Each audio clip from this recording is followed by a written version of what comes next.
Salut! Eu sunt Mihai Lupu și sunt medic dermatolog în București. Bine ai revenit pe canal ca să explorăm împreună o tendință fascinantă în industria de skincare și anume skinimalismul. Vom descoperi împreună ce înseamnă skinimalismul, care sunt beneficiile lui și cum puteți integra tipul ăsta de abordare în rutina voastră de îngrijire a pielii. Hai să începem! Skinimalismul e un concept care promovează o abordare simplă și minimalistă în îngrijirea pielii. Practic, e vorba despre reducerea numărului de produse utilizate și de concentrarea atenției pe esențial. Skinimalismul încurajează adoptarea unei rutine de îngrijire a pielii mai puțin complexe și folosirea produselor cu ingrediente simple și eficiente. Skinimalismul aduce numeroase beneficii pentru sănătatea pielii și nu numai. Prin reducerea utilizării excesive de produse, reduceți automat și riscul de iritații și reacții alergice. Mai mult, nu înseamnă întotdeauna mai bine. Aduceți-vă aminte de less is more-ul ăla. Skinimalismul vă poate ajuta să economisiți timp, bani și să aveți un impact mai mic asupra mediului înconjurător. Cum puteți construi o rutină de îngrijire a pielii minimalistă?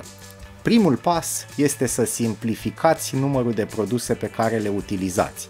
Dacă în momentul ăsta te duci și te uiți în dulapul din baie și ai 15 produse, atunci fii sigur sau sigură că sunt mult prea multe.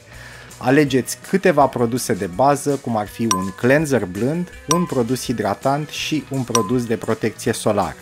Asta este valabil, bineînțeles, pentru aceia dintre voi care nu au nevoi speciale ale pielii, cum ar fi acnee sau rozacee sau dermatită atopică sau alte probleme, dermatită seboreică. Fiți atenți la ingredientele pe care le conțin și asigurați-vă că se potrivesc tipului vostru de piele. Dacă nu știți ce tip de ten aveți și ce produse sunt potrivite pentru voi, căutați pe canal pentru că am vorbit deja despre asta.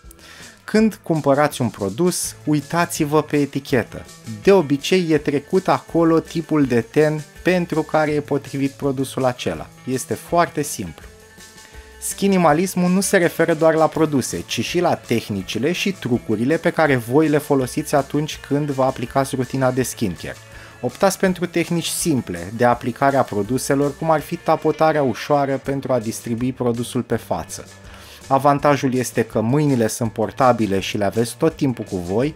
Curățați-vă bine mâinile înainte de a aplica orice pe față.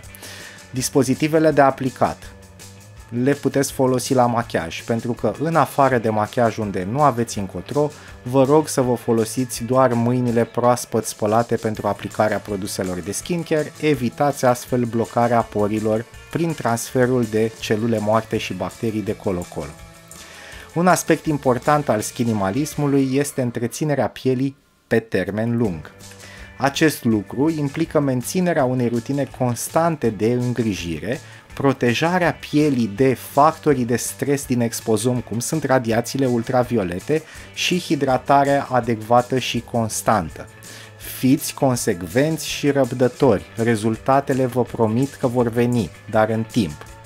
Așa cum am văzut până acum, aplicarea skinimalismului poate aduce multe beneficii rutinei voastre de skincare. Prin adoptarea unei abordări minimaliste, puteți obține o piele sănătoasă și strălucitoare, fără vreun efort deosebit. Nu uitați să adaptați aceste principii la tipul vostru de ten și să faceți alegeri informate atunci când vă alegeți produsele de skincare. Dacă ai rămas până acum și dacă ți s-a părut util acest video, atunci intră noaptea în casa butonului de like și ascunde-i un pește undeva unde nu ar căuta niciodată. Apoi, după vreo săptămână, când peștele s-a copt bine, sună-l și întreabă-l jovial ce mai face. Nu uita să te abonezi la canal și să activezi toate notificările ca să vezi repede și mai multe sfaturi de skincare. Până data viitoare, pa, pa!